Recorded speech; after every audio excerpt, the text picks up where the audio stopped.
Setelah melihat keindahan Banda Neira di Maluku, gue memutuskan untuk bergeser lagi dan datang ke Papua. Raja Ampat, sebuah tempat yang dinamakan The Last Paradise.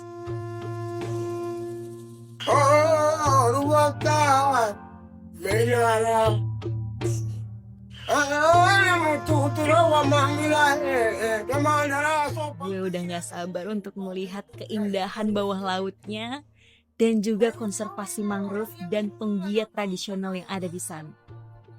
Ya, itu menjadi sesuatu hal yang luar biasa dan menginspirasi setelah ketemu Kak Lili dan juga Bung Alfian di Bandung.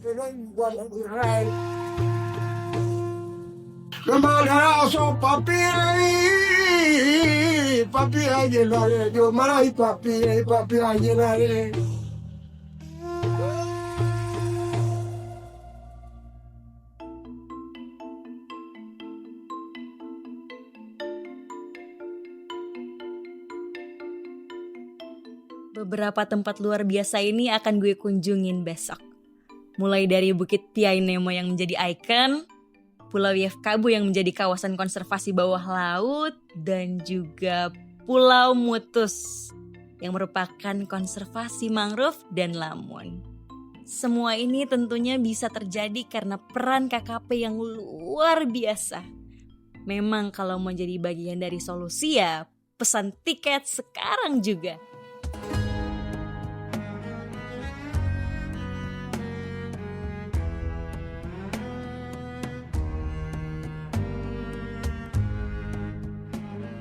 Perjalanan awal gue mulai dari tempat yang super ikonik dan mendunia. Di mana-mana Raja Ampat terkenal dengan landscape ini.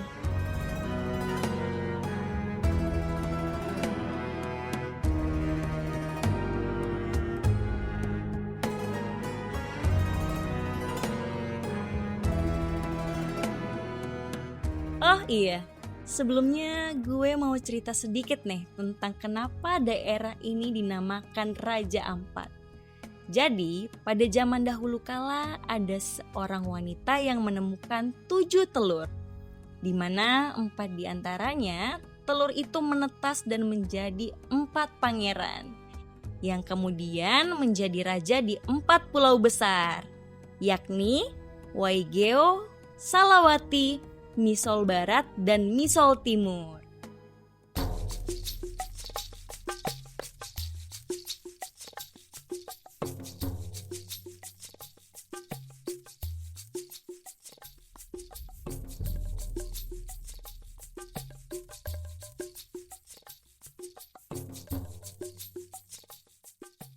Setelah pengalaman diving di Banda, kali ini di Raja Ampat gue udah gak gugup lagi.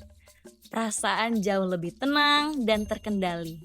Apalagi para dive master ini sangat membantu gue, terutama Kak Cikis yang sudah berpengalaman dan makan asam garam di dunia diving. Wow, and I did it. Akhirnya udah gak panik dan takut lagi. Sungguh luar biasa ciptaan Tuhan untuk Papua. Oh my god. Terutama di Pulau Yefkabu yang merupakan kawasan konservasi di daerah Raja Ampat. Oh iya, di sini gue juga melihat beberapa terumbu karang yang sudah ditanam oleh pihak KKP. Wow, ternyata peran KKP untuk melestarikan alam bawah laut Raja Ampat ini sangat besar. Semoga hal ini bisa dilakukan di laut-laut lain di belahan Nusantara kita.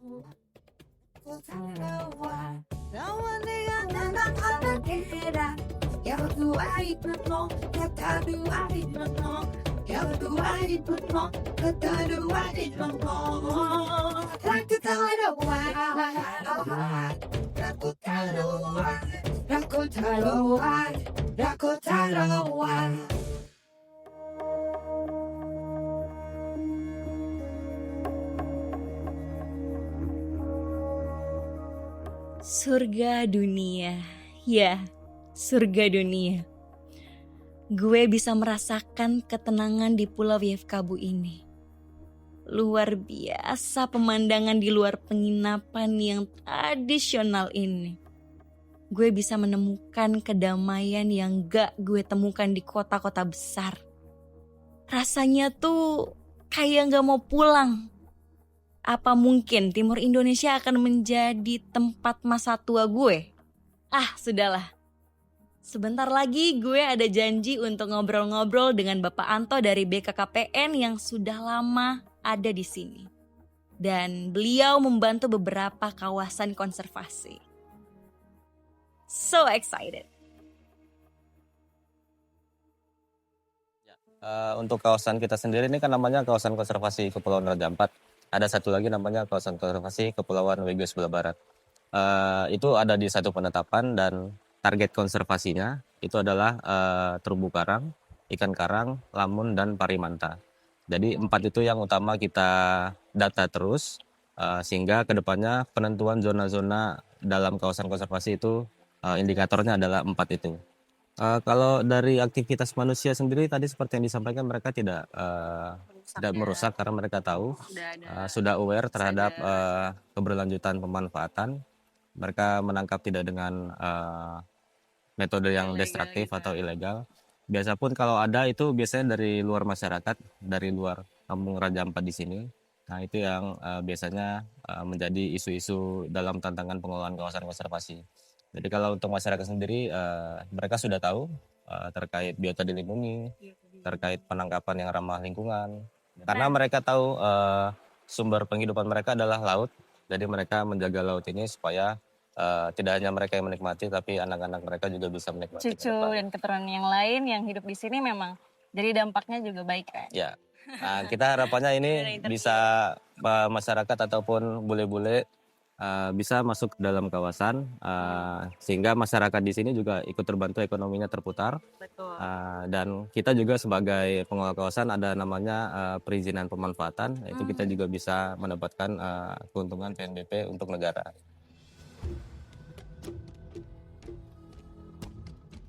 Gue mendapat info kalau di dekat Pulau Yefkabu ini juga ada sebuah kelompok yang beranggotakan orang-orang luar biasa yang peduli sama alam. Salah satunya adalah Bapak Raymond Dimara, seorang tokoh luar biasa yang sangat peduli dengan alam dan pulaunya, yaitu Pulau Mutus. Karena Pulau Mutus ini adalah pulau yang pantainya sudah mulai termakan oleh abrasi. Dan Doi bersama dengan beberapa warga memutuskan untuk membudidayakan mangrove dan juga lamun dalam mencegah abrasi yang lebih parah lagi. Di Mutus salah satu kampung yang sangat-sangat menjadi lirikan dari KKP, sehingga KKP melakukan kegiatan di Kampung Mutus. Ya, jadi harapannya untuk apa yang kita sudah lakukan, artinya penanaman mangrove, harapan besarnya itu agar mengatasi abrasi juga yang ada di Kampung Mutus. Itu salah satu poin pertama sehingga kami mengajukan permintaan mangrove ke KKP. Nah, sehingga kita bisa lihat saja di tempat yang kita berdiri. Dulu kita berdiri di sini, ini adalah bibir pantai. Nah, jadi di sini ini daratan sebenarnya, daratan, tapi karena terkikisnya abrasi, ya sudah jadinya seperti sekarang. Untuk program strategis KKP terkait ekonomi biru sangat direspon sekali. Ya, karbon biru ini sangat direspon karena ini menjadi program strategis nasional juga, salah satu program besar, yaitu untuk kegiatan ekonomi biru. Gak kerasa, hari semakin sore. Tapi seolah-olah hati gue ini tuh gak mau pergi ninggalin pulau ini. Gue sedih banget. Keramahan warga setempat bikin kaki gue tuh berat banget untuk melangkah. Apalagi di tengah segala keterbatasannya mereka tetap happy seolah-olah beban di pundak mereka tuh gak ada. Kapan ya gue bisa punya jiwa dan hati seperti orang-orang ini? Mungkin kalau Tuhan mengizinkan, gue pasti balik lagi. Ya, gue pasti akan kembali ke surga terakhir ini.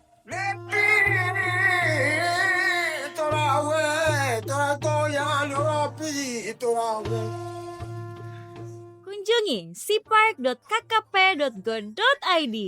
Jadilah bagian dari solusi.